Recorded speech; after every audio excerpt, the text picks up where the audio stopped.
Estamos intentando poderle haber vendido a un precio simbólico una pequeña cantidad de pan, pero no hubo manera. Se agolparon aquí, no sé, podría haber 1000 personas entre esta parte y esta. Y hubo un momento que ya se subían por las ventanas, rompieron estas ventanas y ya se nos fue de madre.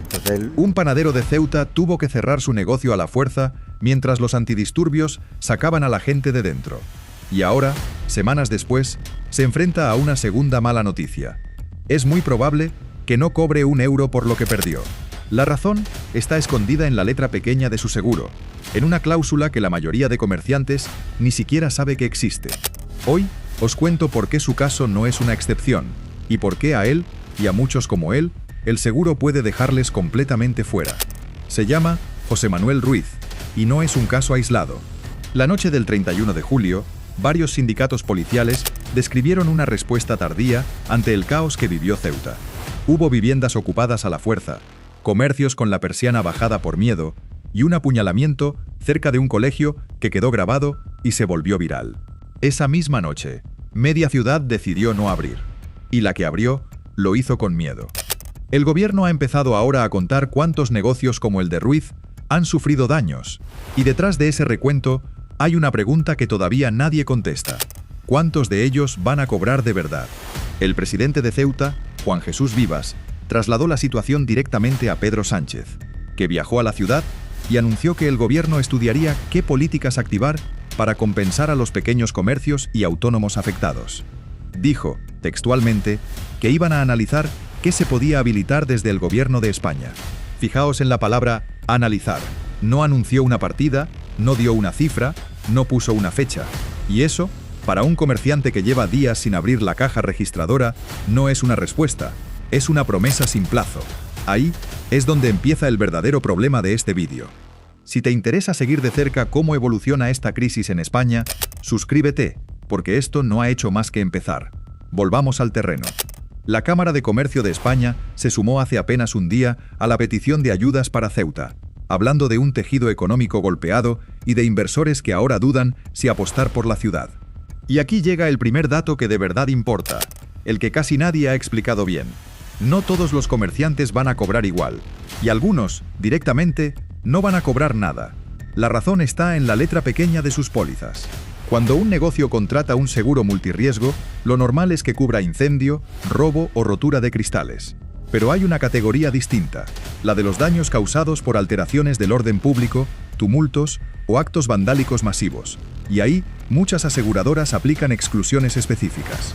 No es que el seguro no exista, es que hay que leer la cláusula concreta que separa un robo normal de un robo que ocurre en medio de un desorden generalizado en la calle. Y ese matiz, que parece burocrático, es el que decide si un comerciante ceutí recupera su dinero o se queda con la persiana rota y la pérdida a su cargo. Aquí entra en juego un actor que casi nadie menciona en estas historias: el Consorcio de Compensación de Seguros.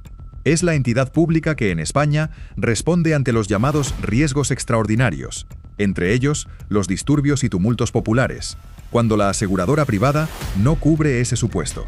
Pero tiene una condición que cambia todo. Solo entra si el negocio ya tenía contratada una póliza de daños que incluya ese riesgo como base.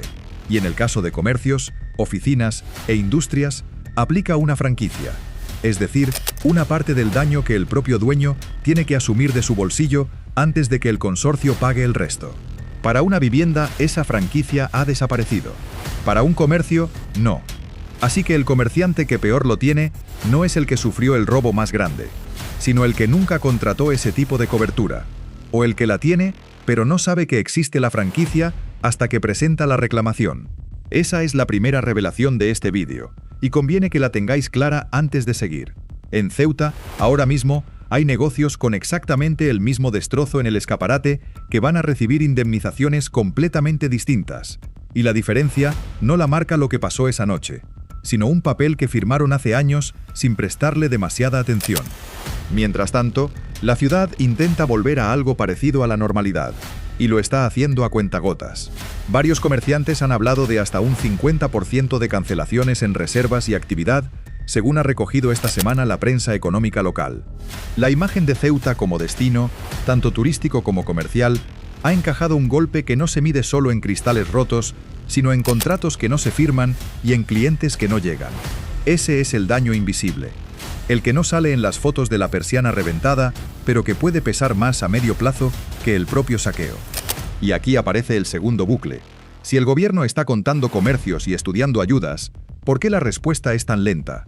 La propia Cámara de Comercio de España reconoce que las medidas que se están pidiendo, subvenciones directas, fiscalización favorable y campañas para reforzar la imagen de la ciudad, dependen de negociaciones que todavía no tienen fecha cerrada. En paralelo, fuentes del Ejecutivo han apuntado que el primer paso, antes incluso de hablar de dinero, es garantizar que los comerciantes se sientan seguros para volver a levantar la persiana. Es decir, primero seguridad, después ayudas. Y entre medias, cada día cerrado es un día sin ingresos que nadie va a devolver. Conviene pararse un momento en el origen de todo esto, porque también aquí hay versiones que no coinciden. Los datos oficiales hablan de decenas de miles de personas que cruzaron la frontera del Tarajal a nado en los últimos días de julio. Unas fuentes hablan de 50.000, otras elevan la cifra a 60.000, y esa discrepancia no es un detalle menor, porque de ella depende cómo se dimensiona la crisis. Lo que sí coincide en todas las fuentes es que la Policía Nacional y la Policía Local tuvieron que desplegarse específicamente para evitar robos y altercados en el centro de la ciudad, y que ese despliegue llegó cuando los comercios ya llevaban horas cerrados por miedo. En el Mercadona de la Avenida de España hicieron falta 6 agentes solo para organizar la cola de gente que esperaba comprar agua y comida. El dueño de la panadería de la que hablábamos al principio, José Manuel Ruiz, cree que lo sucedido no fue espontáneo, sino organizado desde el otro lado de la frontera. Es su interpretación, no un hecho confirmado por ninguna investigación oficial, y conviene decirlo así de claro. Lo que sí es un hecho es que él, como otros comerciantes, tuvo ventanas rotas, mercancía perdida y tuvo que esperar a que llegaran los antidisturbios para poder cerrar su propio negocio con seguridad. Si has llegado hasta aquí, quédate, porque ahora viene la parte que de verdad decide si estos comerciantes recuperan algo o no. El plazo es la trampa silenciosa de todo este proceso. Cuando el Estado activa ayudas o indemnizaciones tras sucesos de orden público, suele exigir que el afectado presente su reclamación en una ventana de tiempo limitada, normalmente semanas, no meses, y con documentación específica, parte policial, fotografías del daño, facturas de reparación y, en muchos casos, la resolución previa de la aseguradora denegando o aceptando la cobertura. Para un autónomo que en estos días está más pendiente de recuperar clientes que de rellenar formularios, ese plazo puede pasar sin que se entere. Y el resultado es que la ayuda existe sobre el papel, pero nunca llega a su cuenta. Es exactamente lo que ha pasado en otras crisis similares en España.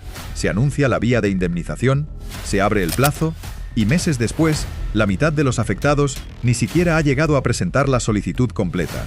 Y aquí está el núcleo real de esta historia. No es solo que Ceuta tenga comercios con las persianas rotas. Es que el sistema que debería repararlos tiene 2 filtros silenciosos, uno detrás de otro. Primero, la letra pequeña del seguro, que decide si el consorcio de compensación entra a cubrir el daño o si el comerciante se queda solo frente a la pérdida. Y segundo, el plazo administrativo de cualquier ayuda pública, que exige papeleo rápido a gente que en este momento tiene todo menos tiempo. Entre esos 2 filtros, muchos de los negocios que hoy salen en fotos con el escaparate reventado pueden acabar sin cobrar absolutamente nada, mientras el debate político sigue centrado en las cifras de la crisis migratoria y no en la reconstrucción económica de la ciudad. La Cámara de Comercio de España ya lo ha puesto sobre la mesa esta misma semana. Pide seguridad jurídica, ayudas directas y una estrategia de imagen para que Ceuta no quede marcada a medio plazo como una ciudad de riesgo para invertir.